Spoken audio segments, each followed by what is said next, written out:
right. Hi, this is William Ramsey. Welcome back to William Ramsey Investigates. This is hour 2 of my discussion with Jasun Horsley, author of Vice of Kings.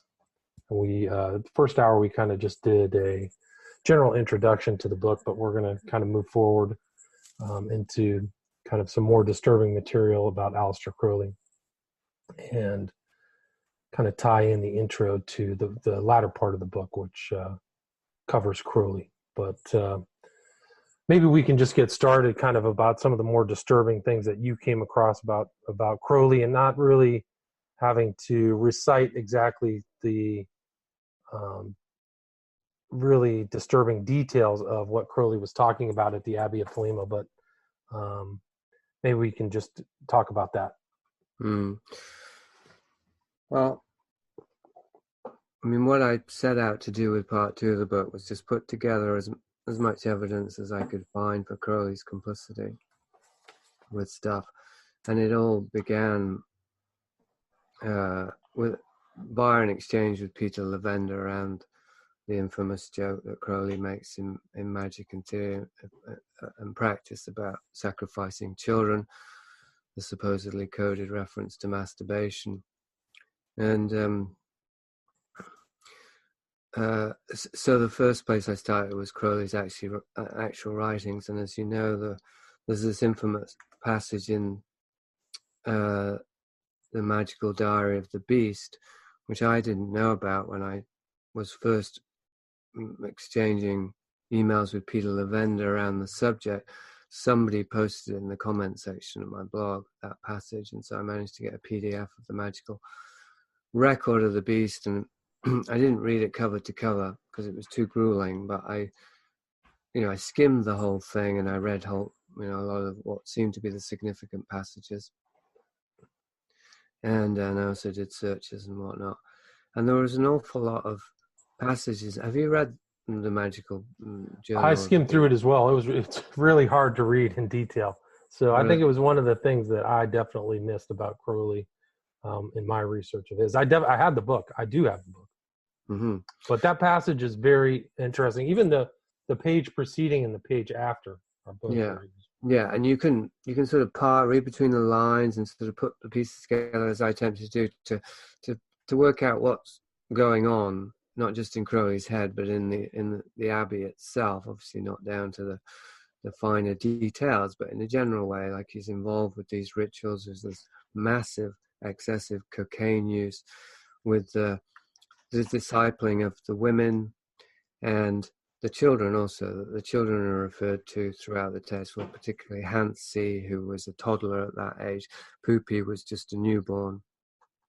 There's a clear indication that he was giving, well, I shouldn't say clear, nothing's very clear around Crowley, which is why it's possible for two researchers, myself and Peter Lavender, giving benefit of the doubt to Lavender, which I'm inclined not to really, but let's do it just for a moment, to have completely different points of view, to look at the same material and come away with almost opposite points of view. But I would say that, well, what I attempt is just to look a lot more closely, and looking closely at the journal, one of the things that seems evident is that he was giving cocaine not just to Ramsey, the toddler, but to the infant, because he refers to the infant being cocaineless. I don't know how you would give cocaine to an infant. I suppose obviously they wouldn't be able to snort it, but maybe in a liquid form or something. But there does seem to be an indication that that he was giving cocaine to the children, definitely involving them in the rituals, and definitely it was his philosophy to let them witness sexual acts between adults. So we've got all of that is factual, and it's somewhat referred to factually in the journal. And a lot of the journal, as you know, is just ordinary journaling, like got up, did cocaine, my nose is bleeding from too much cocaine, and so on and so on, and minutiae, descriptions of minutiae of rituals. But then there are these passages like the infamous one where he goes into much more poetic language, and it's not clear whether he's actually reporting something that happened, something that he wants to happen, something that he's planning, or a fantasy. And the journals are edited by, what's his name, John Simmons Simons, right? His John literary Simmons executor. Yeah. and Kenneth Grant. And some of the footnotes are quite, there's a detail there, and they'll explain it, make it clear to the reader what's going on there. But then other passages, such as this one, which for the listeners who don't know is Crowley describing how he's torturing his infant daughter for the pleasure of his woman, of the child's mother. So a sadistic sexual torture ritual. There's no footnote for that. There's nothing, to say we know that this didn't happen, that this is just one of his drug-addled fantasies because ... And there's lots of things like that. I found the passage where he says that he fiddled a couple of kids in town, and was it fiddled or diddled? I forget now. I don't know. I don't remember seeing that one. Yeah, it's just a passage. Again, there's a list of ordinary things he did that day, and then he says, ran into those urchins again and diddled them, or fiddled them. I forget which. But either way, it's like WTF, I think that needs a footnote. What's he referring to there? Who are these children?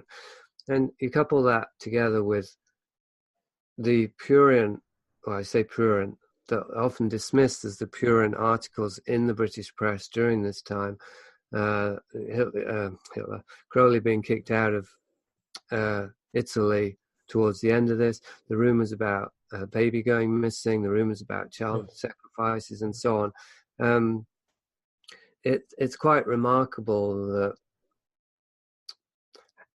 how successful Crowley apologists and biographers have been in somehow divorcing these two things. Like all of that was just hysteria around Crowley, and all of the passages where Crowley is actually referring to any of this stuff is just Crowley shit stirring, even though he pursued legal action when the press did start to report stuff about him. So it's not as though he actually wanted people to think or to know that he was up to that. And yet, as you know, in today's time frame, it's very hard to find a Crowley scholar, period, actually, but to find a Crowley researcher who will look at any of this stuff. Or, I mean, either they don't know about it, or they say they don't, or they will dismiss it like Lavender did as I say, just Crowley shit stirring, and there's no basis for it. Well, as I show in the book, there is a lot of basis for it. Not just if you look at the material itself, all of the different testimonials, including Crowley's, it's quite persuasive that something, very criminal was going on. But also, then if you also put it in the context of Crowley's life, what we know about his involvement with British intelligence, with black mass for blackmail purposes, with sex parties in which he would photograph the participants to control them, which is part of an ongoing SOP for intelligence agencies then and now, and so on. I mean, it's all in the book. I guess we can maybe get to it point by point, maybe. It's really overwhelming once you put it all together. I think. I know you would agree, but of course I definitely agree. Let me read to you from Liber 66. This is Liber Stella Rubae, line, 21. Then again, the master shall speak as he will soft words, and with music, and what else he will bring forward the victim. And he shall slay a young child upon the altar, and the blood shall cover the altar with perfume as of roses. Then the master shall appear as he should in his glory. So, like, you're sacrificing this child to think. So, there's other references through Crowley that, about child sacrifice. Yeah, and so I mean that's the Stella Rubae, is that right? What you Correct. Just read? Yeah. So I only even found that because during my exchanges with Lavender, well, actually I can't remember the exact chain of events, but I definitely found out about the Stella Rubae because it's in one of Simon's books, the sequel to the Necronomicon. It refers to the Stella Rubae and the secret ritual of incest, and how incest is central to, and the vagina denti, and the centrality of a forbidden vagina, as in a forbidden female, in that specific ritual and in occultism in general. And well, for people who don't know, Simon is reputed to be Lavenda's nom de plume, a pseudonym that he used for the writing of the Necronomicon, which is mentioned. It's a book that's mentioned in the works of what's this guy's name? The writer of what's the guy that they researched that Lavenda's written books about? I can't remember. Kenneth Grant. No, not Kenneth Grant. Oh well, it's by H.P. Lovecraft. So he actually kind of wrote a book based upon a fictional book, right? That's right. Yeah, it is convoluted. Probably most of your listeners will be familiar with it. But yeah, H.P. Lovecraft, obviously famous horror writer, who wrote about this book called the Necronomicon in his fiction. Simon Peter Lavender, in the 70s in New York, supposedly found the true Necronomicon that Lovecraft was referring to, but it was all a literary hoax as far as we know. And it was introduced by Simon, who nobody knew who it was. And then there was this supposedly ancient text, which is the Necronomicon, which is now a massive it's been a bestseller for decades now. You'll find it in any used bookshop. And so there was this occult revival in the 70s. That Lavender was quite near at the centre of, really, with the Magical Child bookshop and so on. And he was certainly, as acknowledged, being a friend of Simon. But people who knew Lavender at the time have been gone on record as saying, yes, Lavender was Simon, as in if Simon had a public appearance, Lavender would show up. Now, Lavender can say, well, I was just fronting for Simon because he did, blah, blah, blah. There's all kinds of ways to spin it. Well, he supposedly, Simon gave a talk on Coast to Coast. Have you ever heard that? Yeah, the one with a voice. With a voice modulator. Yeah, but when you tinker with it, it sounds just like Lavender. It's Lavender's voice. Yeah. Yeah, it's more or less known. And then there's the copyright thing that if you follow the copyright in Necronomicon, it's the name of Lavender. So whatever. Who knows? It's like Don Juan and Castaneda a little bit. Maybe there's a hidden master, an ascended master behind there, looking behind Lavender's front. But let's not even speculate about that. Certainly, for all intents and purposes, Lavender and Simon are one. Right. And so it was very significant to me that I found such a meaningful piece of evidence via Simon Lavender's own work in the Necronomicon, which was the Stella Rubae ritual. And yet this is the same Lavender in his arguments with me is saying that for me to really understand why there's no evidence for child sacrifice or child abuse in Crowley's life or in his work or in occult rituals and stuff, I would have to understand, the rituals, or I'd have to have a better, more familiarity with the rituals. And yet, once I did start getting more familiar with them, what I found was that it's actually encoded into the rituals. Right, it's encoded, yeah. It's not even encoded. It's the one you just read. It's explicit. But one of the arguments, as you know, that people make, including Lavender, is, oh, well, that's code, that's symbolic. Of course it wouldn't. Crowley never meant actually sacrifice a child. But as I say, when you juxtapose that, A, with Crowley's life, and B, with the sub or superculture of occult intelligence agencies and organized crime, we know that child sacrifice is central to those operations, and that does overlap with occultism. So it makes absolutely no sense to somehow suggest, well, where Crowley was concerned, it was all just in code, but with these other groups and organizations, they do it literally. There's no basis for making that distinction that I know of. Right. And like I said, we talked before, the world's tragedy includes reference to child sacrifice. So, it's and you can just read, if you have the tenacity to read through it all, there's a couple references of child sacrifice. Yeah. So, one of the things that I point out in the book repeatedly, which I find significant in and of itself, is just how this evidence, that in any other case, or if it was I mean, I don't know who would be a comparison point. I mean, Julius Evola comes to mind, but somebody who's generally not seen as a sacrosanct figure, who hasn't been canonized, and who was really just who was being rigorously analyzed by impartial scholars.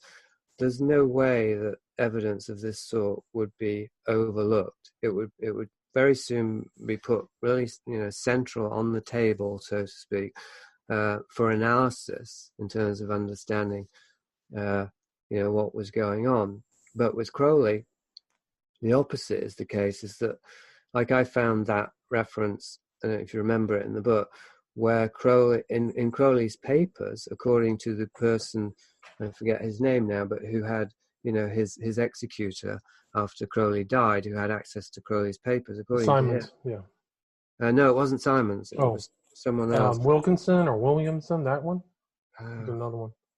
Unfortunately, I can't remember the guy's name. We can find out. But he found something in the paper where Crowley referred to tying a Negro to a tree and cutting a hole in him and penetrating, sexually penetrating the hole. Now, of course, that doesn't mean that that's what Crowley did. But the fact that was in Crowley's papers and was even cited by Colin Wilson, who's, a reasonably respectable scholar, and yet has completely disappeared in the mists of, mythologizing around Crowley in the past few decades. That itself, I would say, is very clear evidence that there's been an ongoing cover-up around. Right. Crowley. Well, one more thing, too, is the Book of the Law says sacrifice cattle little and big after a child, right? So there's child sacrifice that runs through there. It's not in magic and theory and practice. Right. But I'm trying to think who the executor was. Well, and needless to say, the Book of the Law is the holy text of Crowley's life and of Thelema now. And as I present in Vice of Kings, there's more than just evidence. It's historical fact that there are cults who have sacrificed children who followed the Book of the Law, the Colin Batley one being the most infamous. Right. So we know that people do use the Book of the Law to form, as Thelemites, it is their holy book, and that they follow it to the letter in terms of sacrificing children. We know that's a fact. And it's like John Peterson always makes this comment about Marxists who say, well, it doesn't matter how many millions were killed under Marxism in Russia because they just got it wrong. It's our kind of Marxism is the good kind. It's like that with Thelema, right? Or Islam is the same. It's not the true Islam. It's not the true Marxism. That's what they always say, right? So, yes. You can allow for a little bit of that, but to be utterly dismissive and just say, well, anyone who thinks that a Thelemite reads the Book of the Law and sacrifice children is just an idiot, and so they're irrelevant. It doesn't, it has no bearing. Is even more idiotic in my opinion. Because was it Francis King you were thinking of? Francis King? No, it was somebody not well known at all. I can find out. No, that's okay. Yeah. So. I mean, Crowley does have this thing. These people have excised it from the public, right? And they've always kind of distracted people from actually looking through and seeing those aspects of Crowley. But this thing, like Crowley's actions were, in your book, you put him in the same chapter as Alfred Kinsey, who also was involved in just horrific infant abuse. Yeah. And I think, yeah. Well, Kinsey's research and all of his insights were, vicious. And they're both, we could say, equally central to the sexual revolution. Right, Crowley and Kinsey, yes, definitely. Yeah, in different stages. Obviously, Crowley was way before Kinsey's time, although they overlapped enough that they corresponded, I believe, although I don't know if there's any actual evidence. There's no actual evidence of the correspondence, but there is the fact that he coveted Crowley's diaries. Yeah. So he would have coveted the magical record of the beast, but also these other diaries that he had. And there's pictures of Kinsey at the Abbey of Thelema, where Crowley's abuse took place. Somebody told me that had been photoshopped, so I don't know. No, that has not been photoshopped. and he was there with Kenneth Anger. So Yeah. Kenneth Anger has those pictures, and there's multiple pictures of Kenneth Anger tinkering with the murals that Crowley had made in the Chamber of Nightmares. So he was uncovering all of the painted over murals that Crowley had drawn in there. But that's not Photoshop. Right. There's an additional picture that I have that I can show you of Kinsey and Anger together in Italy, because they took a tour. They didn't just stop in in Cefalù. They went through some other places, and they were both Anger was homosexual, so they stopped in I think a couple other homosexual haunts. Mm.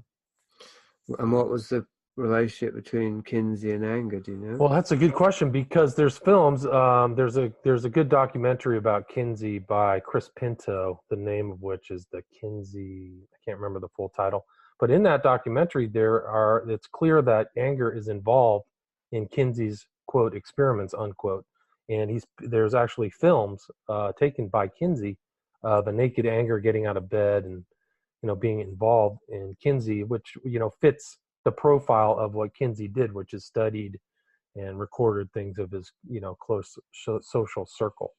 So the relationship between Anger and Kinsey was fairly close. Right. Well, as we know, Anger, I mean, he pops up all over the place, and all over, everywhere. He pops up in Manson. He pops up with Bouzoulet. He pops up with the Stones and Dryburgh, who you write about. Yeah, he's everywhere. Pops up in the modern culture. James Franco, all these other. There's many directors pictured with him, and he's still alive. I know he lives in Hollywood. And of course, he wrote those very popular books, Hollywood Babylon. My sister had those books. That's correct. Very popular. That was actually a banned book, and some of his stuff was banned. So I'm going to show you this photo of Kinsey together with them. Let's see, share. So this is a photo that not a lot of people have ever seen, but can you see that? Yeah. So that's Anger, skinny Anger when he had hair. Mm-hmm. Kinsey actually passed away within a couple of years of them being together, but they're clearly in Italy together. It's not shocked. Right. So, it's and Kinsey himself. I mean, Anger himself was kind of like carrying on that tradition. A lot of his films were sexually charged or homoerotic in those themes. Have you watched any of the Jack Parsons Love and Rockets? The TV? I have not. Have you? I just watched the first episode. It was bad. It was very poorly done, and but it was interesting. I mean, I had to watch a little bit at least as research, and it was interesting to see. It was very clear the template they were using was the the maverick individual genius who's in the system and kind of fighting against the ignorance within the system and finding a way to forge his own path and achieve his destiny as this great genius, right? And the occultism is part of that. As part, it's the context for his occult interest is again this eccentric genius who had these odd proclivities, but they're all part and parcel. Like even at the very start, his fantasy life is shown to be what's fueling his desire to achieve success, and build the rockets and get us into space and all, etc., etc. So it's definitely a glorification, and it's put in the context of individualism, the American dream, obviously space colonization. So it's like occultism really has been. I think one of the things we could talk about, and that I do address in the book, of course, it's kind of partly what it's about, is the way that occultism has been rehabilitated or habilitated. I don't know if it was ever. I mean, it's because occultism has always been a dark, forbidden thing, right? Within the Christian society. It's always had this dark, sinister aspect to it. Yes. But even if we just start with Anger, like he was a cultural icon, the Rolling Stones, and obviously not Manson. That was the Led Zeppelin, friends with Jimmy Page. Yeah, who bought Crowley's house and so on. So so back then, even in the 60s, obviously occultism and Sgt. Pepper's Heart Club album and stuff, so occultism was being, and then the Necronomicon was being introduced as something integral to the counterculture, essential to the counterculture. Yes. But now at this point, it's and I think this is something that came out with Pizzagate, or tried to, but then got suppressed and ridiculed, that occultism, I think, because it's always been central to the ideology of the aristocracy, the ruling class, and because those values eventually trickle down or are deliberately insinuated into the culture, eventually they become mainstream. And I think that's what we're seeing with something like the Jack Parsons thing. That's why he was a useful case study, or to make a hero out of Jack Parsons, who actually, like Crowley, identified as the beast or the Antichrist. Antichrist. He took the oath of the Antichrist. There's a document out there where he takes that oath, and so I mean, Crowley called him his number one disciple in the world was Jack Parsons. I actually was in contact with George Pendle, who wrote the book about him. It was Strange Angel, right? Right. Strange Angel. What's the title? Otherworldly Life of Scientist John Parsons. Yeah, the Feral House thing. Sorry? Feral House. Yes. Yeah.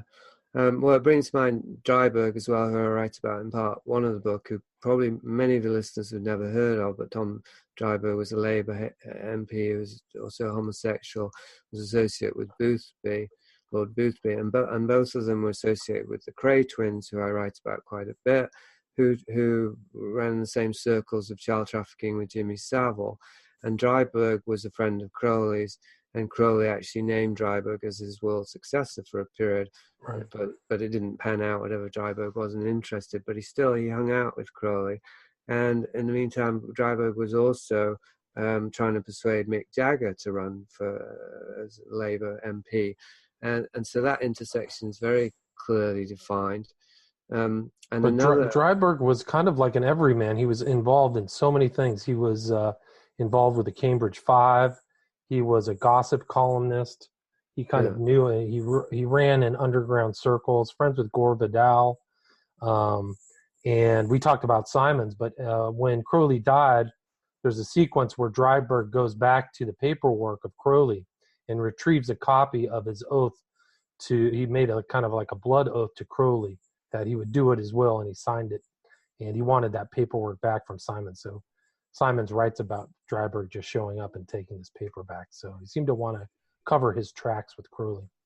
But yeah, there's pictures of Dryburgh. What was one of the Cambridge Five? These spies who spied for Russia.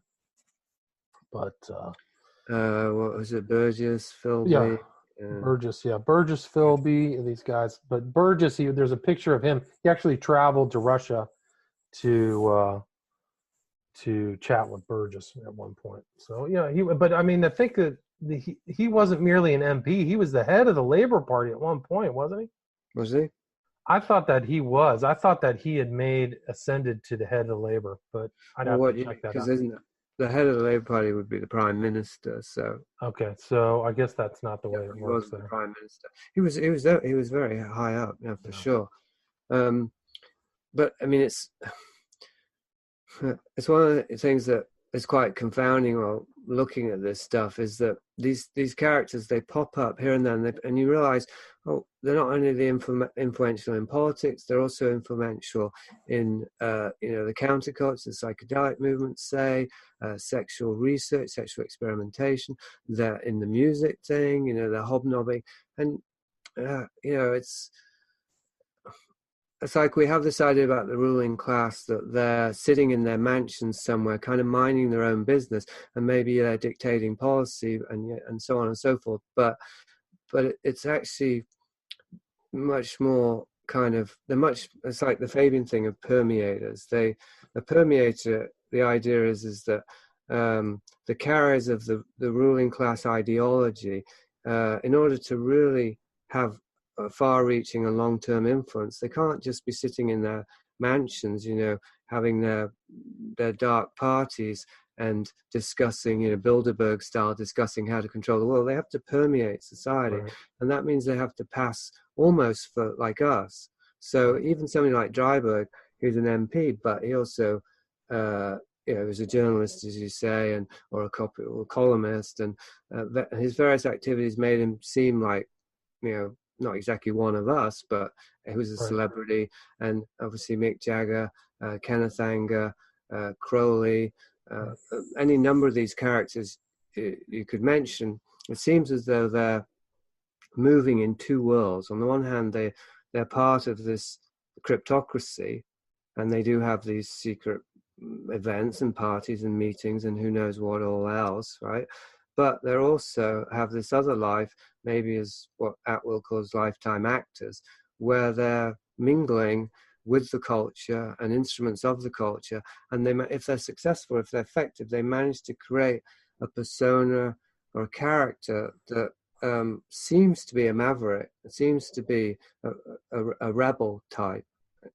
And it's very deceptive, Right. because they become cultural icons. They're seen Well, as. it's interesting. One of my favorite lines from your book is you write this sentence: perhaps the hardest thing to imagine about the secret life of the cryptocracy is that it isn't a subculture at all, it's a superculture. So you can see all these figures really influencing intellectual history, and it's pretty remarkable. Dryburgh too, I think he was on the continent at the beginning of World War II. Like, he was in very interesting places all the time. Yeah. But yeah, I mean, what else? Yeah, you talked about Colin Bately and Ian Watkins and Peaches Geldof. The story of Ian. You know the story of Ian Watkins of Lost Prophets, right? I do. Yeah, I don't That's think I disturbing. included him. I mean, it kind of fits in with your whole theme. Well, I mean, I think it's something that is, again, I'd say Pizzagate was a sort of watermark or something in more ways than one, and one way being that it was so widely ridiculed, and to this day it's seen as fake news. Even in conspiracy research circles, there are plenty of people who think that the whole thing was exaggerated and was kind of part of the alt-right wing, paranoia or homophobia or whatever else. That's the way it was couched, yeah. That's to some degree it's been couched in that way, but I think it's also an indication of how it's starting to become more visible that cases, and I just read one today. The author of Mists of Avalon. Do you know who that is? Mr. Bab? No, who was that? Okay, well, there's a book called Mists of Avalon. Mr. Babylon, right? Yes. Yeah, and it's a book. It's like even more than the Necronomicon.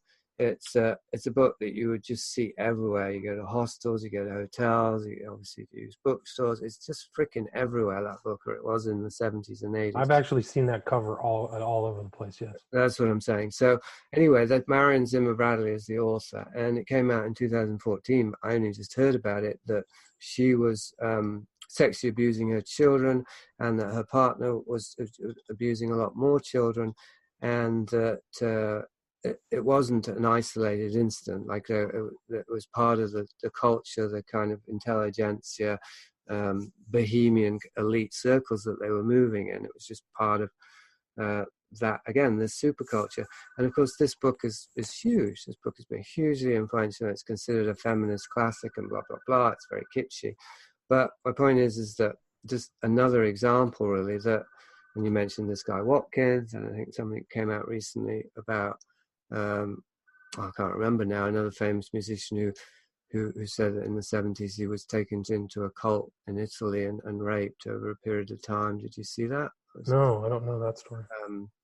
The Specials, or one of those kind of mod type bands, he came out about that. But so there's more and more of these cases coming to light. Yes. Was it the Specials? Oh no, but you're right. The cases are coming out. They're coming like the real ones. But and they're real, and they're authenticatable. But the tendency is for people just to think, well, okay, so it happens a lot, and we're starting to realize how much, but there's still isolated incidents. Like how long does it take before there are enough oil bubbles or whatever that when they all start touching and they all form just one great blob. Right. And that's the superculture. That in fact, what seems to be coming to light is that these are standard operating procedures or methodologies or psychological strategies of control that underlie our entire society. And this is my point about Crowley is that it's like two oil bubbles that meet. If they get close enough, they merge. That Crowley's whole output and his philosophies and his rituals and his beliefs and all the rest of it, once you start to see more clearly the world that he was moving in and that he was so influential within, you see that they actually, and how dark and destructive it is, you see that they mesh together very well, essentially. That he was kind of like, and I said this about my brother, he was kind of exaggerating or sort of clowning something, making it, and Jimmy Savile also, making it seem larger than life, and therefore not what it appeared to be. Must have been a bluff, couldn't really be talking about that, but also like that he was because he was such a colorful, outrageous character, he was a rebellious one rather than somebody who was actually simply embodying the hidden culture that was feeding him and empowering him. Right, but that's like part of the Crowley joke too, in a broader sense, right? These guys joking, putting on this kind of public show. It seems to be, again, part of the strategy. And yeah, it goes to the smiley face. It goes to like it's a big joke, this kind of theme that permeates this occultism where they have the internal secret knowledge and they have the secret agreements, secret handshakes, and they're the insiders and the outsiders don't know. They don't know the facts. They don't know what they're up to. They don't know the secret parties, the eyes wide shut parties. Pizzagate was legit. They had Podesta was sending emails to Denny Haster, a convicted guy. Well, I don't know if he ever got convicted. He got convicted of covering up his abuse of wrestling boys, But they were talking to him and sending him emails, and those Podesta emails after he got convicted, they were talking about when he's going to get out of jail or something like that. Well, but I mean, why people end up having to say it's not legit? It's precisely the point I'm trying to make. Maybe not making it that well, but that at a certain point you see that it bleeds over into our culture itself. It's not just this hidden organized crime or this hidden pedophilia. It's actually in everything. So with Pizzagate, it was impossible to tell a difference between evidence of child sexual abuse and crime and our lifestyle, bohemian liberal values, because it's the same. It's just the liberal bohemian values allow for that. Yeah, I mean, it isn't to say that right-wing conservatives don't get up to it too, but Pizzagate was the case. Well, that's interesting. Dryburgh and Boothby were both sides of the aisle, right? Both sides of the aisle, both involved in child abuse and sex parties, and I think the Crays were procuring for them, or somebody was. They were involved in kind of the rough underground of London, right? Yeah. And bringing it back to the joke, that there's something there that's really hard to kind of get my head around anyway, which is that, part of it is they're joking, you don't even know it's a joke and that the joke's on you. There's a sort of enjoyment of superiority there, and the gloating and the rubbing victims' noses in and all that. But there's another aspect, which is that it's normalizing. Because the more people joke about, particularly cultural figures, the more they joke about child sexual abuse or whatever else it is, the more it normalizes it, because it's something you can joke about. Initially, it's like, well, they're only joking about it because they're not doing it. They couldn't possibly joke about it if they were really doing it, because that would be insane. That would be suicidal to do that. But of course, actually, somebody like Jimmy Savile, he can't. It turns out he could, because he was untouchable. And gradually, the penny drops that no, they're joking about it because they do it, but they're not ashamed of it, and they're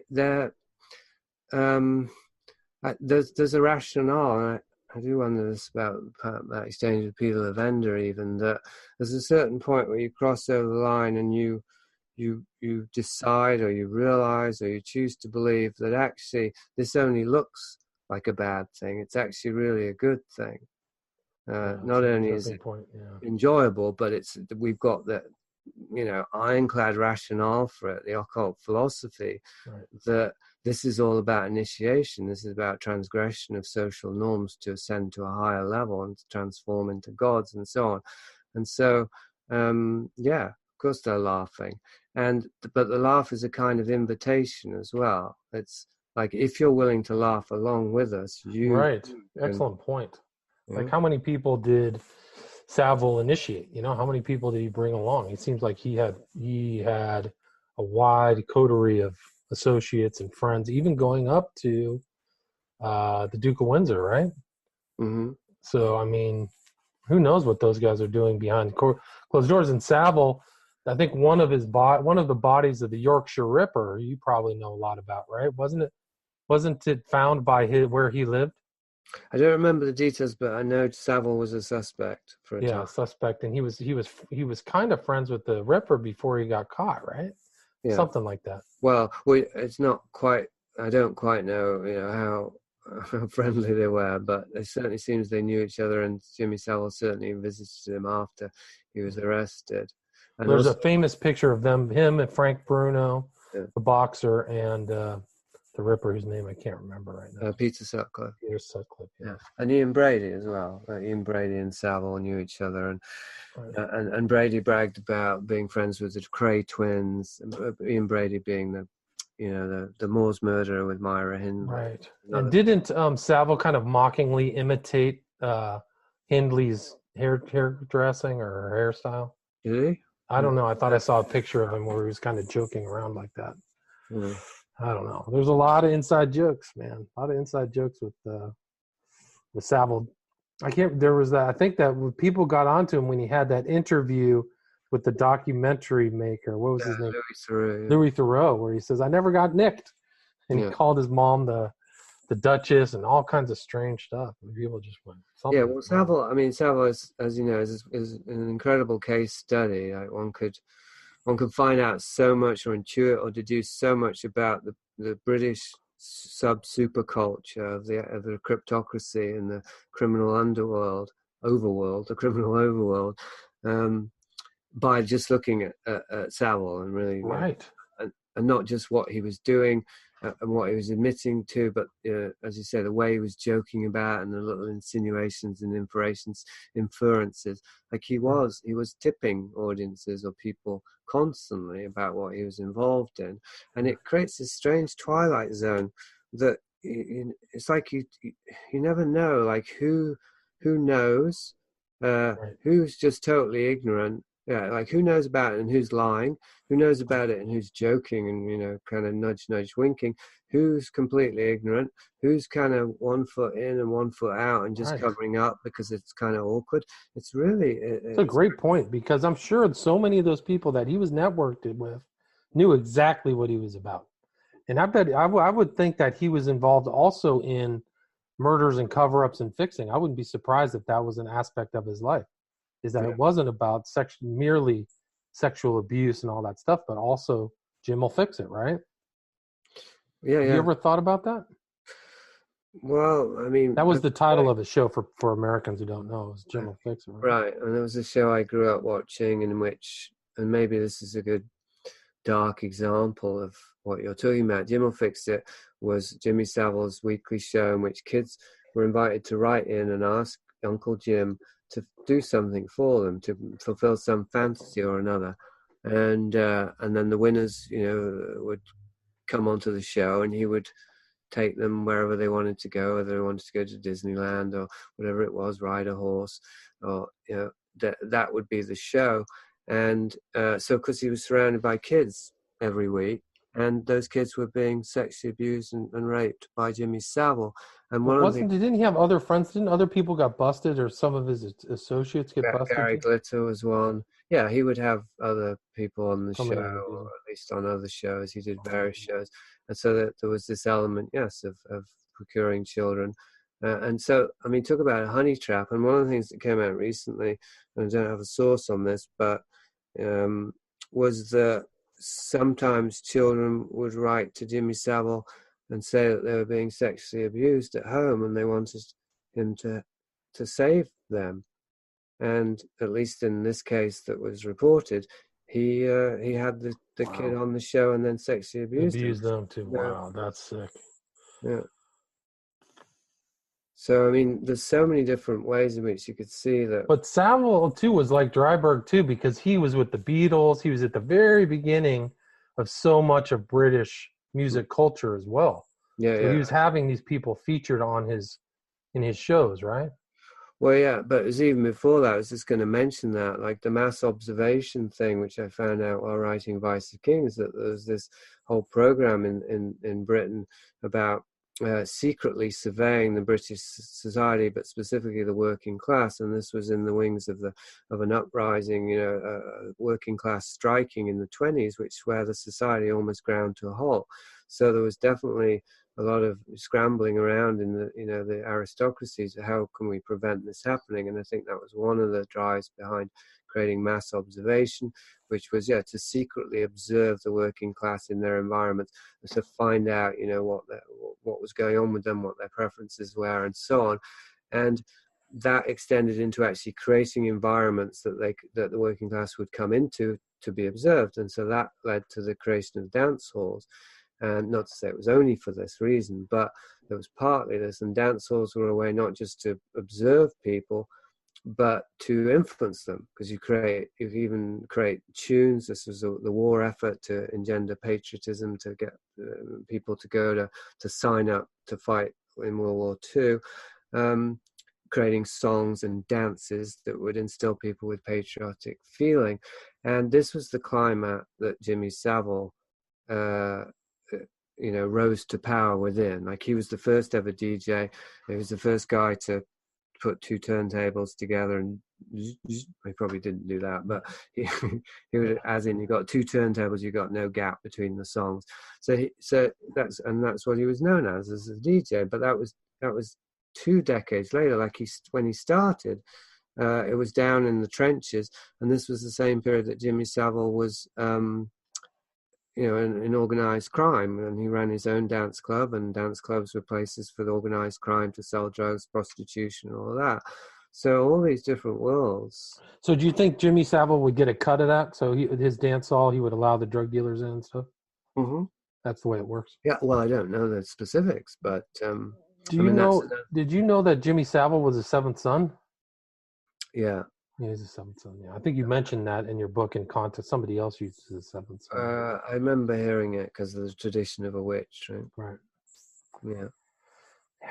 Wow. One other thing I wanted to mention about Crowley was the another child sacrifice was the band lecture where he was talking about Gilles de Rais, the French guy who abducted maybe 500 young boys and sexually abused them and then killed them.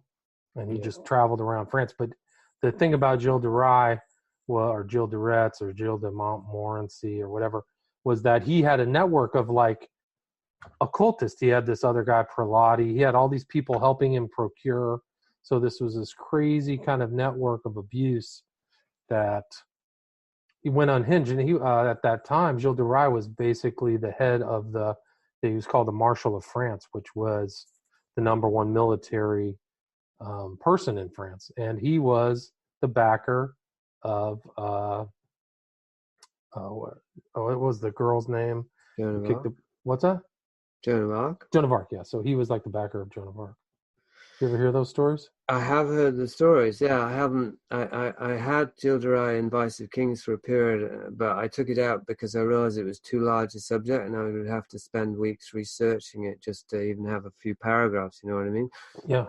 Because there are, of course, the people saying that was all hysteria and blah, blah, blah. So you want to really get the facts. Well, there's tons of French literature on that story. They call him they call him Bluebeard or Blackbeard. They have different names for him on the continent, but there's some very good books. I mean, I have a few of them.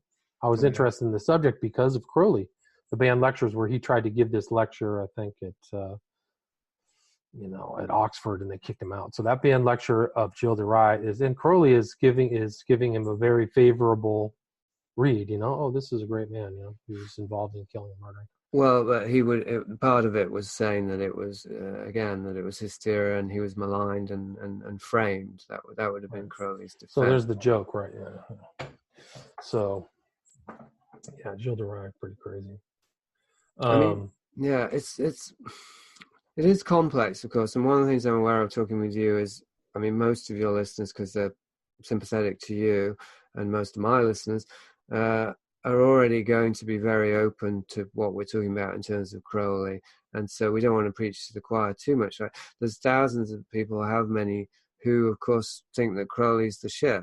Right. And they think that people who are, I mean, I had this at the Reddit thread. Somebody started a thread about my work, and it just got shut. It literally got shut down, and I literally got banned from it. Not even for arguing. I just said, I was just questioning. Well, because the line there was, this book is ridiculous. There's absolutely no evidence for Crowley's involvement in any of this, and it's just stupid. And I said, well, what do you mean? Have you read the book? And no, he hadn't read the book, and then I got banned. So. Did they call you a fundamentalist Christian? No, it didn't get to that point. But, okay, because that's what they always call me. Yeah. A hillbilly fundamentalist Christian. Right. So, and that's all too easy. And again, there's this, I'm sure that some people who are shutting down the discussion, it's ill-intentional and fully conscious, as in they know there is something there and they don't want anyone talking about it, for sure. But there's also a lot of people who have just drunk the Kool-Aid, so to speak. No doubt. And fallen under the spell of, the Crowley's glamour magic and the whole industry that's been promoting him for several decades. And so I'm interested and concerned with addressing those people, like what would open them up to a reevaluation of their hero, or even if he's not their hero, that. Because I mean, Crowley, like I say, it is complex, and one could, I wrote 100 pages demonstrating Crowley's complicity with dark social abuses, power abuses. But needless to say, one could write another 100 pages that was completely different, that would make it seem that he would never ever be complicit with something like that. Like he overtly states his positions, and you can say, well, okay, so there's somebody who has a strong sense of morality, right? Right. Well, that would be that's the people who cut and chew, kind of take selective quotes from Crowley or selective elements that make him seem less notorious, So I think that's true. I mean, you could definitely get an expurgated version of Crowley that makes him just look like a guru, like somebody who's looking out for the best of human beings, but. Yeah, with some personal character flaws. I mean, did you read the Kaczynski's bio on Crowley? I did, a long time ago, 8 years ago, probably. I read most of the bios that were available. Kaczynski. I read the other one by the same guy who wrote, and I've talked to this guy, he's a professor in the Midwest. He wrote Lawrence Sutin, so that was Aleister Crowley. So I read Sutin, I read Simons, and there was one other one that came.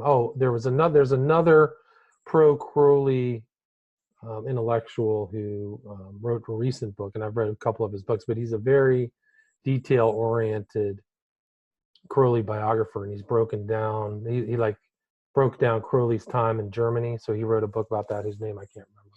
Was that Marco Passo? No, it wasn't Marco.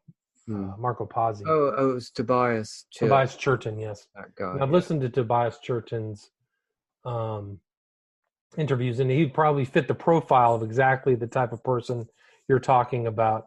He says this very favorable view of Crowley, and he really likes Crowley's poetry. He's a big fan of like La Gitane and these poems that Crowley wrote. But yeah, Tobias Churton is definitely.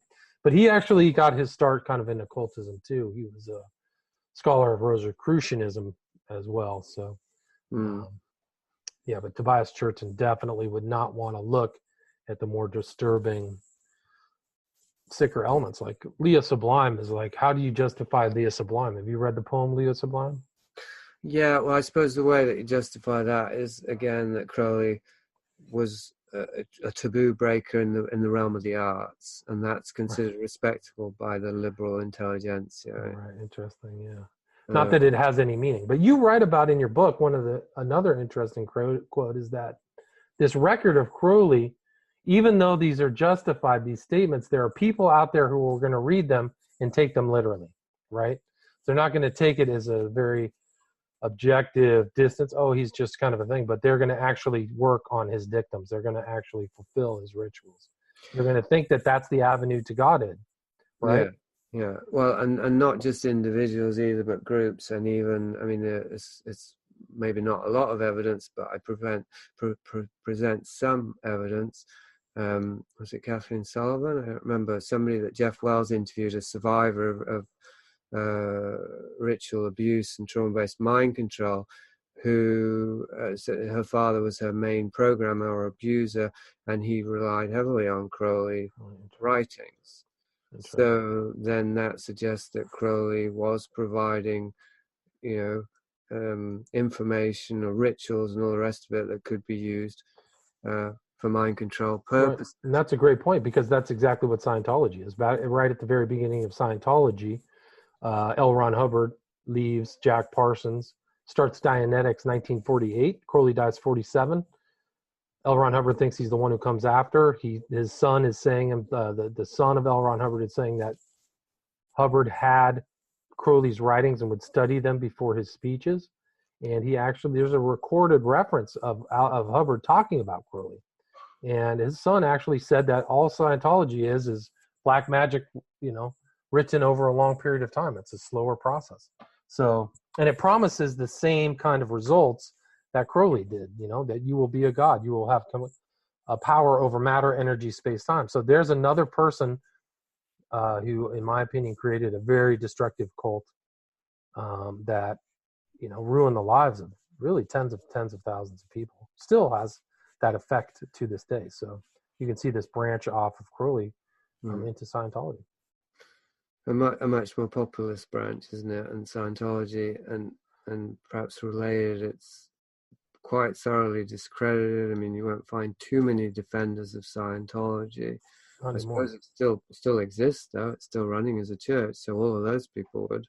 And maybe I'm being naive there.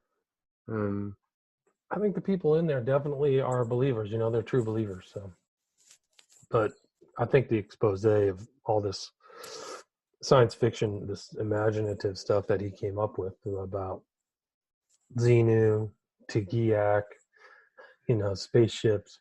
I mean, when you see the volcano on there, that their symbology, the volcano is actually where human beings were ensconced. Their spirits of humans were ensconced in this volcano 10 million years ago or something like that. That's why that volcano is always being shown. Yeah, Ken and me was telling me that.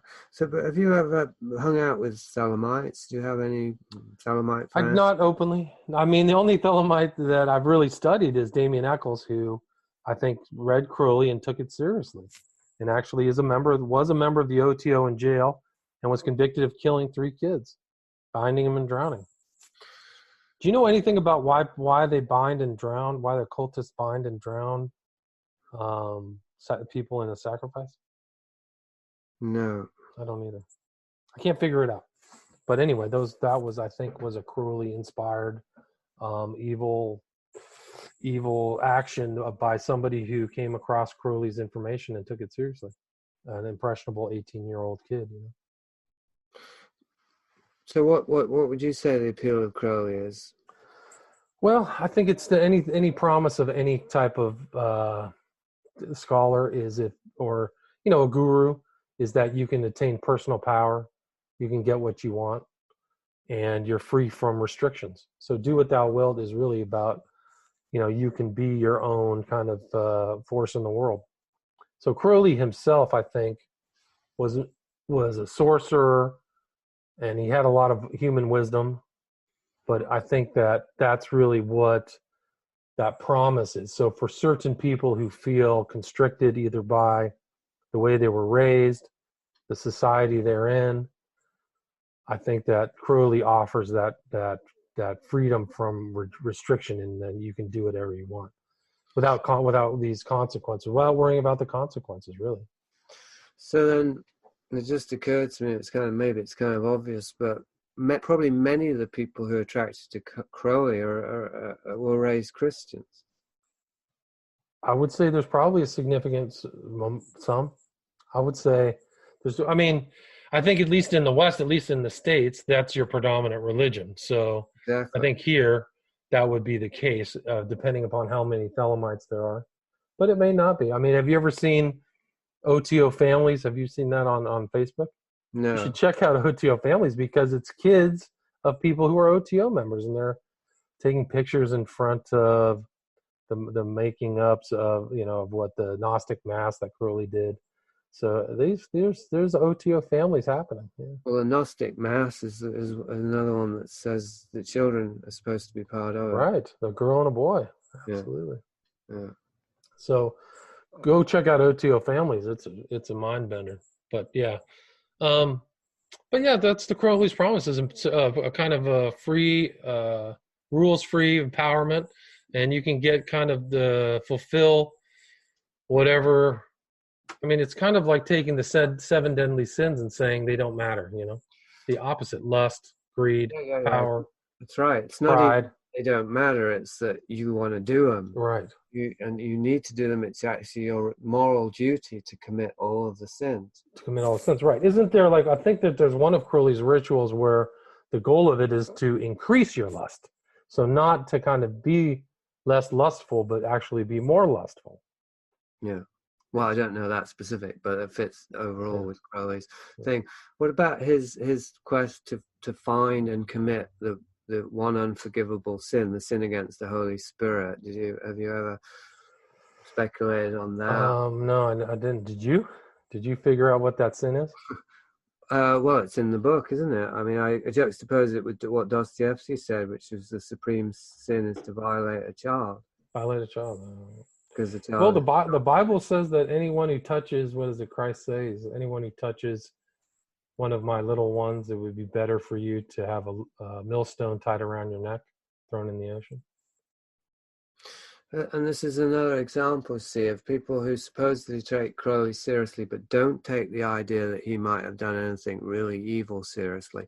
Like that, it's double thing, because if they take him seriously, why would they not take him seriously when he says that he dedicated his life to finding and committing the one unforgivable sin, the sin against the Holy Spirit?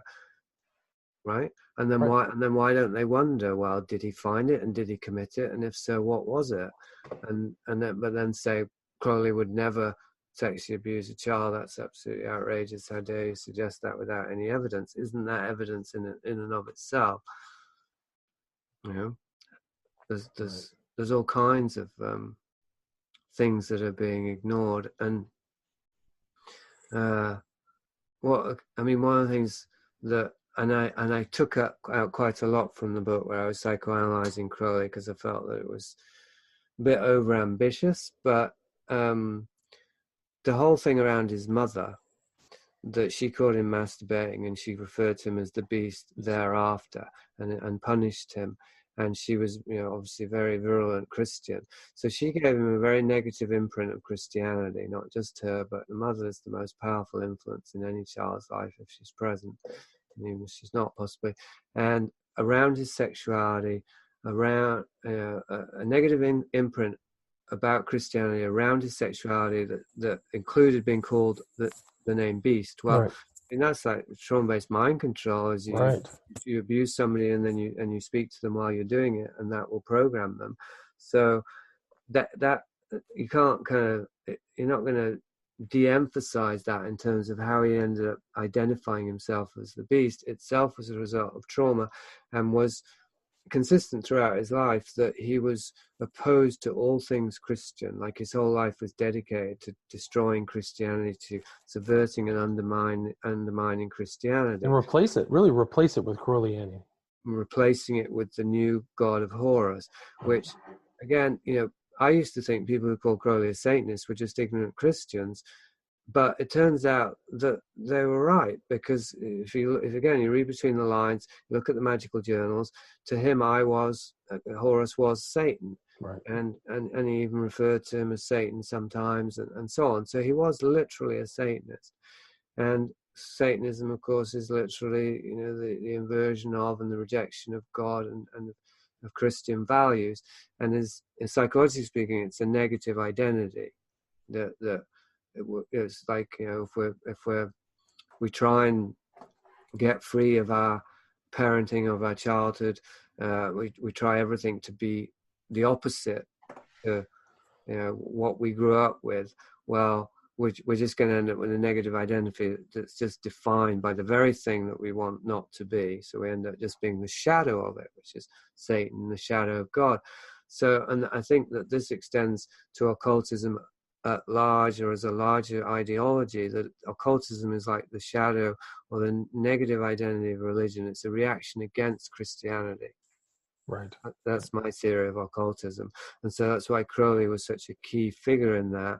Well, that's part of how he was, rather, because, as I say, his conditioning, his childhood trauma and all the rest of it was utterly opposed with all of his life force against Christianity, identified with the beast, and then he became, of course, the leading occultist of the 20th century.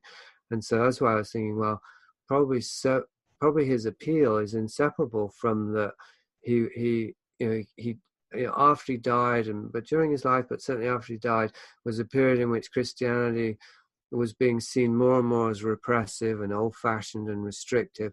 And of course, this was partly due to Crowley, but the sexual revolution and all the rest of it involved a rejection of Christian values. But what do people replace it with?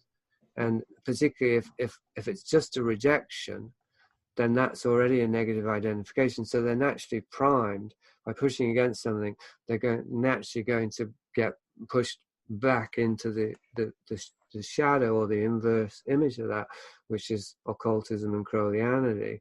So it's like you've got a whole generation or several generations who are, like I say, primed through disillusionment and through negative identification with Christianity for Crowleyanity. Right. It's important. I mean, that's the 60s, right? I mean, Crowley himself said that he thought that the era of the crown and conquering child symbolized by Horus was going to be, the birth of that child was the 60s, and I think he was correct. He actually anticipated that with Leary and all those guys, Leary, Huxley. Right. And now we're at this time where we're seeing, well, I don't know what we're seeing exactly, but whatever was happening in the 60s, this kind of orgy, this socially engineered orgy, really, of what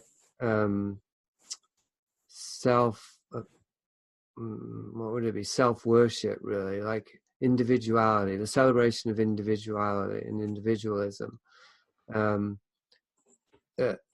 Like this, we have the next iteration, it seems now, with the whole identity politics, yes, LGBT and everything else, where which again, it's like with the counterculture, it was very clear that occultism was a central thread to countercultural values, right? With New Age, astrology, etc.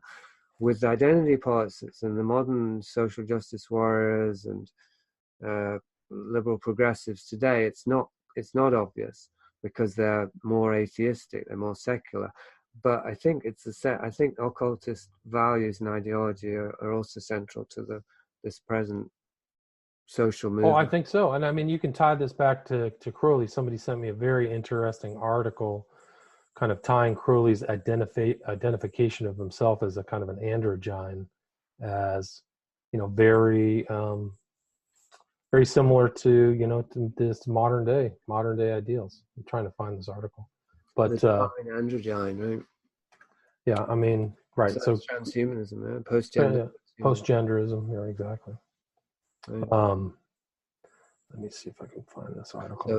It's actually an OTO article. It's an older Crowley. Because the Uranian Society that I mentioned briefly, that was contemporary with Crowley, because Oscar Wilde and various other figures that were contemporaries of Crowley were part of the Uranian movement, and it was like an underground thing for homosexuals to use as a means to get together. But that includes the idea of the third sex.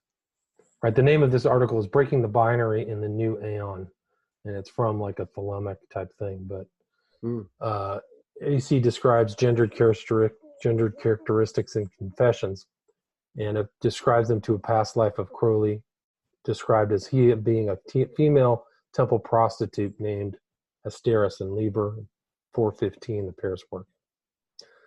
There's a sort of he mentions the word hermaphroditism, things like you are kind of, we're talking about like this modern age. But yeah, so it seems like Crowley, Well, it wasn't Horus was kind of a divine androgyne as well. I think the child Horus.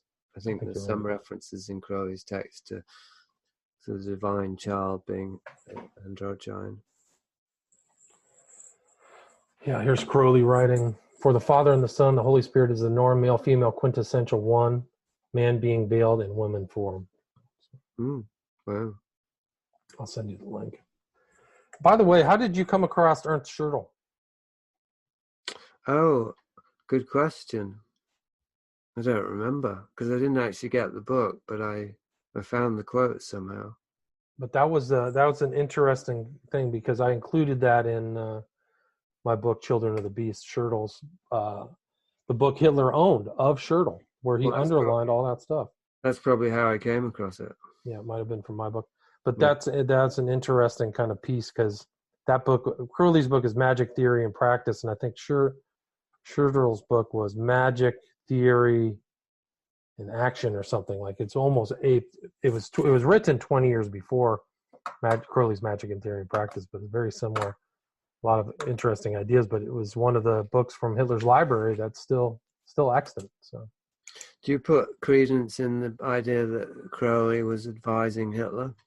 Not really, but I do think that there was some overlap. I think that Crowley was in Germany from 30 to 33 as Hitler made his way to the chancellery, becoming Chancellor of Germany, and OTO was and Crowley became the head of the OTO in 25. The OTO was a German secret society. Hitler and the top groups of the Nazis were occultists. They really weren't Christians. And so I think that their ideas, we know that the Book of the Law was translated into German. After Crowley died, the head of the OTO was a German guy whose name escapes me. But I do believe that there's a confluence of those ideas there, and some of the stuff that Hitler said was very occultist. It sounds like the Book of the Law, where he flat out says, "Success is thy proof," right? Mm-hmm. And he just basically believe it. What's that? Does he use that?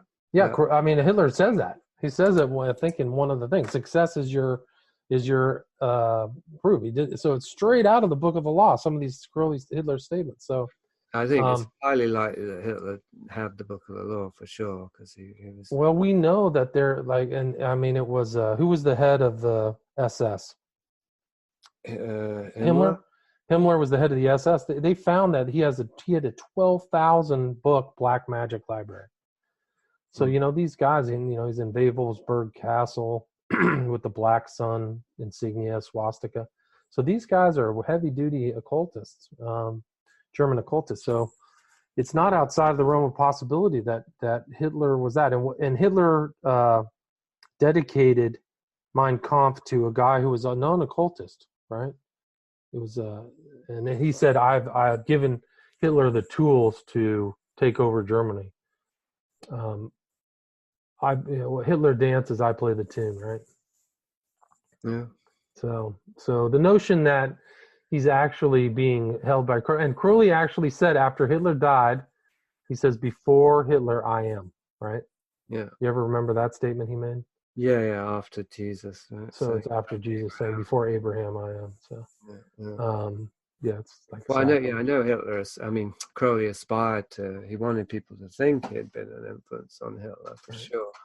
Well, there were strange things he did. He predicted these cataclysmic world wars. He was at the Cleopatra's Spire in London with his sidekick, saying, if you don't adopt the Book of the Law, you're going to have a cataclysmic war. He was involved in talking to Ian Fleming about the arrival of Hess in northern England, and sent a letter to Fleming saying, I'd be happy to talk with him.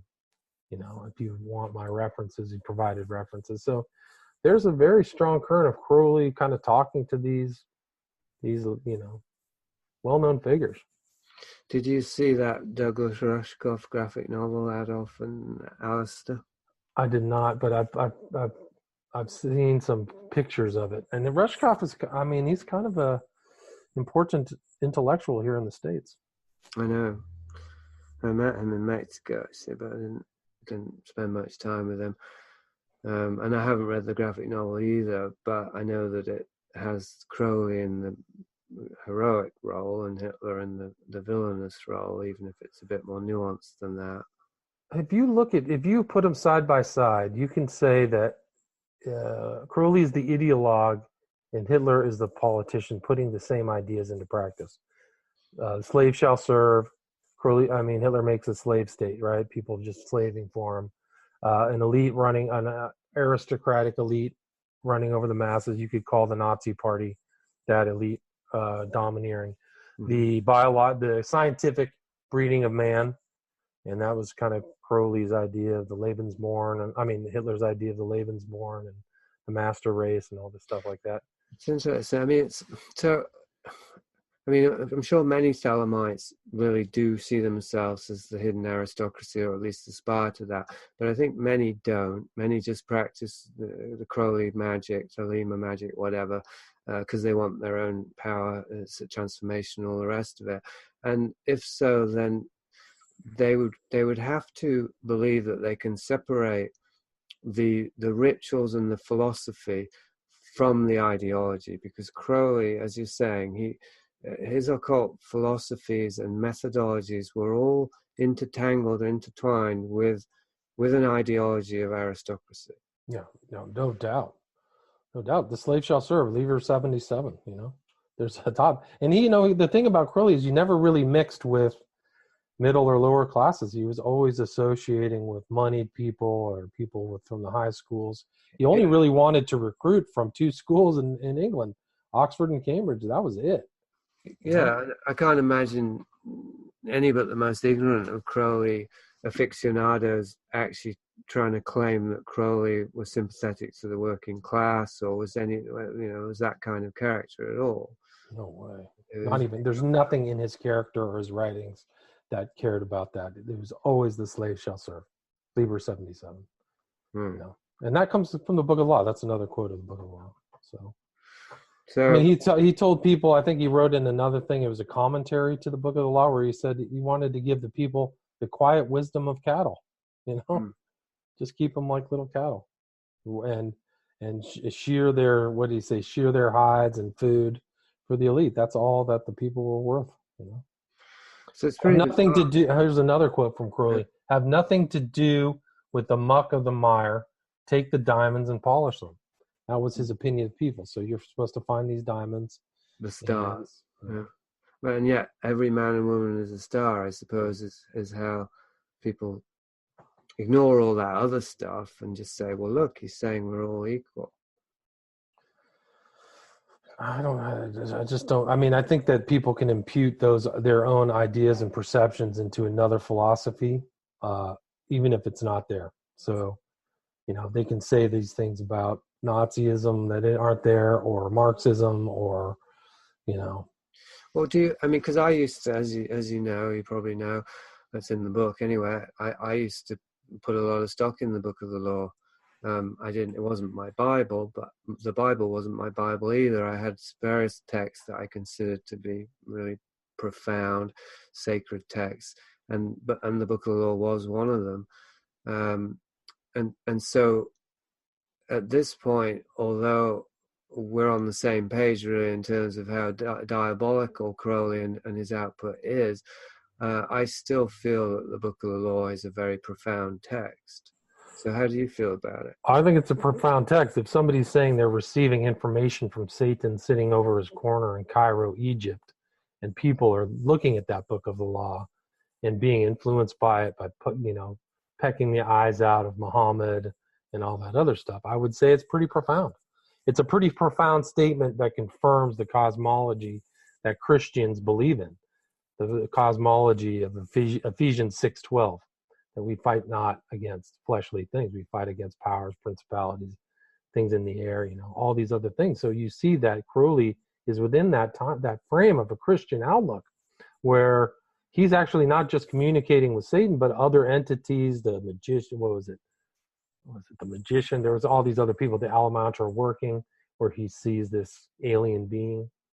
Wow. So for me, a very profound book, very profound, very satanic book that, I see it in so many of my other talks about Crowley, confirms the validity of this kind of spiritual outlook that Christians have, that it's not all just like wine and roses. There actually are evil spirits and evil influences in the world, just like it says in the Lord's Prayer, deliver us from evil.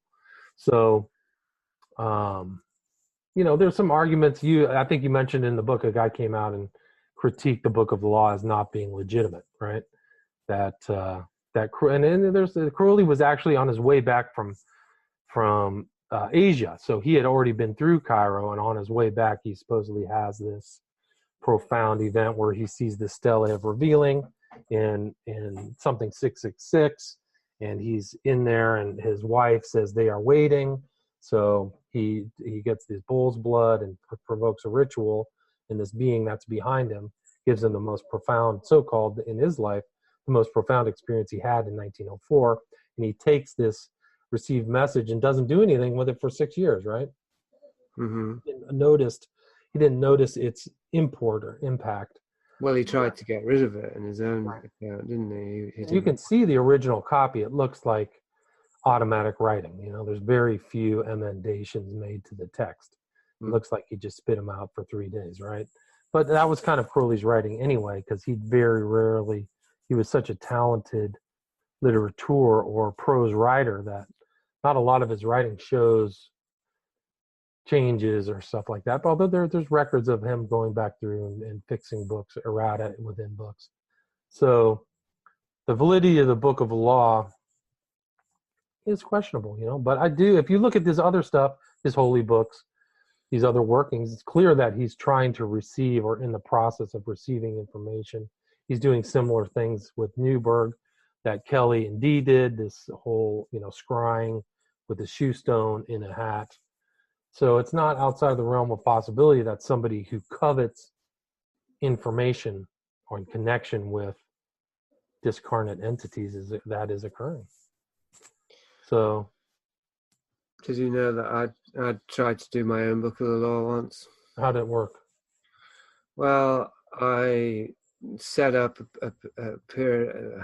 It wasn't quite as tidy as I wanted to do, like exactly the same days, because my birthday's on the 7th of April, and then the 8th, 9th, and 10th, right, that he supposedly received the Book of the Law. So I always took that as a sign that somehow I was, the Book of the Law was central to my own. You were the one who comes after mentioning the Book of the Law, right? That kind of thing, right? You and about 100 other occultists. 100,000. Okay. Yeah. Anyway, basically, I tried to create the environment, and I timed it in such a way that I would be able to receive something. And I wrote this thing called the Book of the Adversary with 3 books and the numbers and all that. It was an imitation of the Book of the Law. And Kenneth Grant read it, and he praised it, although he called it an initiatic vision, but he also criticized it. He said it seemed to be cluttered a bit by biblical imagery or something like that. I forget what he said.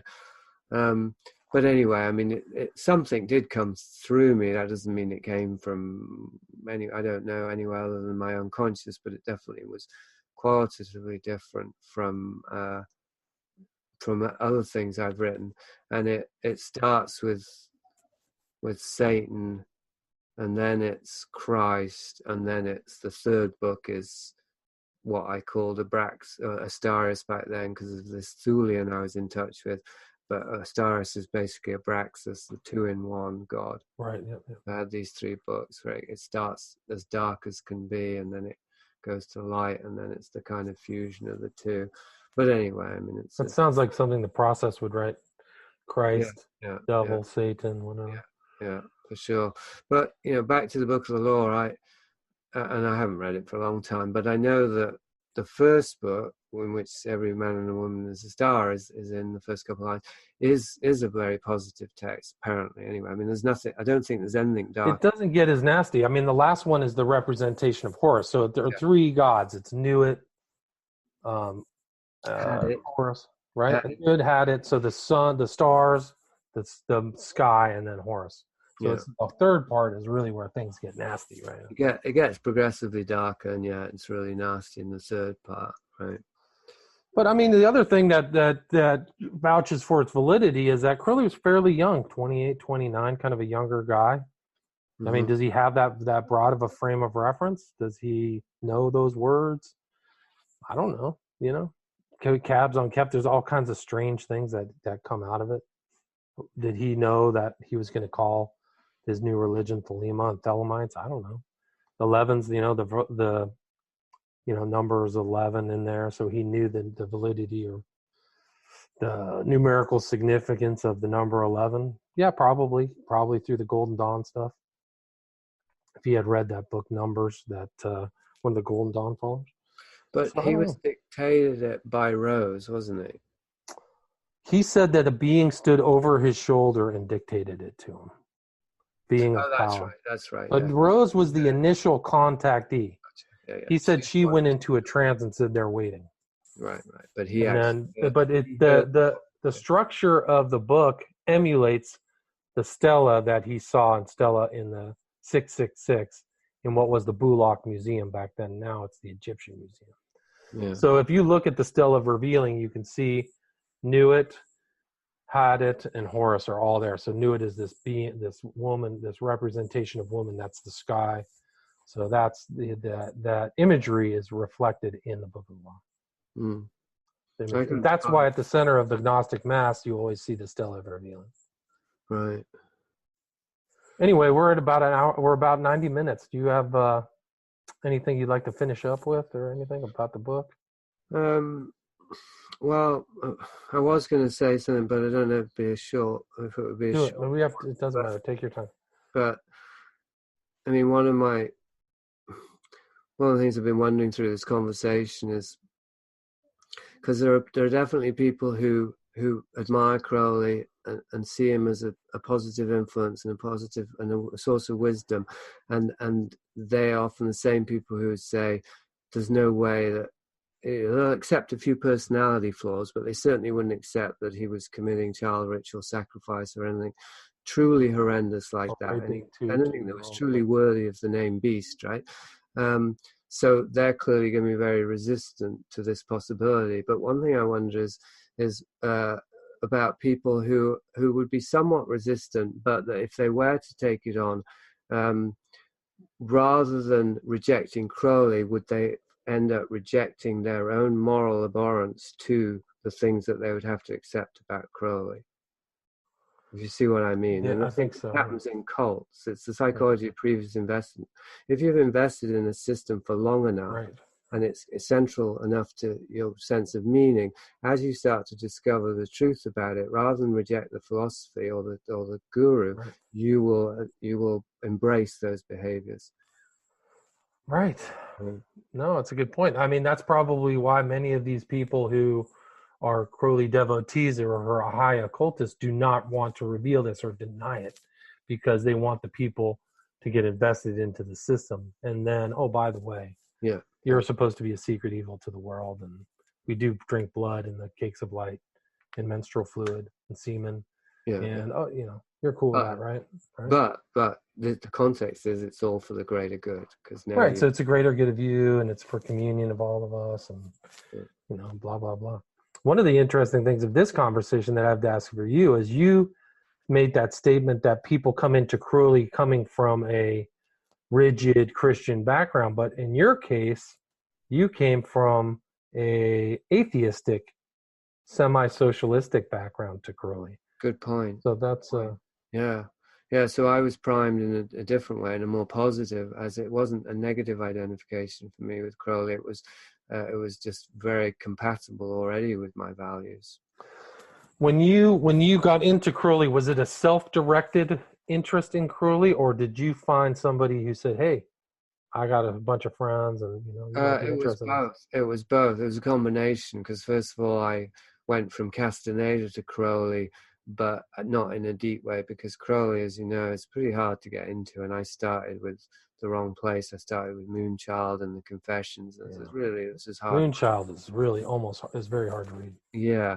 So I dipped my toes in Crowley, but it wasn't until I met somebody who was a street shaman who was younger than me on Haight-Ashbury, of all places, who gave me LSD and kind of initiated me in a very gonzo street way into deeper mysteries, let's say. And he referred to Crowley a lot. In fact, in the first moments of he met me, he started talking about how Crowley and Hitler had created AIDS as a means to transform the species or something like that. And what year was that? That was 1992. Wait, no, 1990. Sorry, 1990. Yeah. Anyway, and one of the things he did was he read to me from Crowley. Well, he only did this once actually, but it's an example. While I was asleep, and he woke me up by reading a passage from the Book of Lies. So I actually woke up hearing him reading Crowley in my ear. So, I mean, that's quite a sinister example. Most of it wasn't like that, but he definitely was introducing me to Crowley in a new way. I ended up believing he was a reincarnation of Crowley for a while.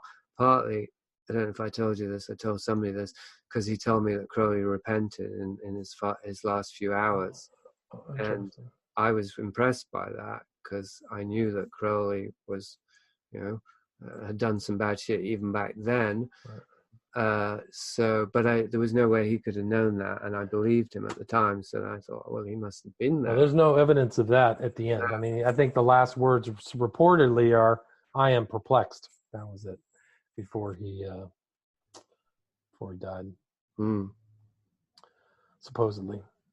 Well, that's interesting. Sorry, so you never really made your way into like the OTO or anything? Did you join the OTO? God no. What happened with me, Bill, was even more insidious in certain ways. Was this whole thing, and then, as I write about a bit in Vice of Kings, a series of incidents that made me convinced that I was actually being initiated by the universe itself. So, like finding the Book of Thoth when I was down and out in Morocco and I had nothing else to read. In a tiny library where the odds of finding any occult book, never mind the Book of Thoth, were close to zero.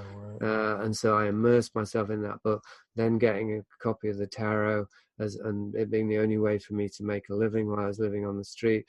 So the whole Crowley thing, it got me. It's what they say about initiation. You want to break the student down and then implant the new. Right. So the breaking down process had already occurred. So you were ready to be new software, the new ideology was ready to be dropped in. That's right. And I embodied it. I was reading the tarot using his tarot cards, and I was. You were in. How many readings when you were on the street giving readings? How many readings a day would you give? It was in the nighttime. It was this nighttime thing, the fairground, a carnival, probably between 6 and 15, something like that. So a significant amount. That's interesting. Yeah, I must have read. I probably read tarot cards for somebody probably 200-300 times or something. Oh, remarkable! That's what one of Crowley's, this guy Grady McMurtry, did at pleasure fairs. The Renaissance fairs that they have through the States. That's how they found new converts, was reading the tarot.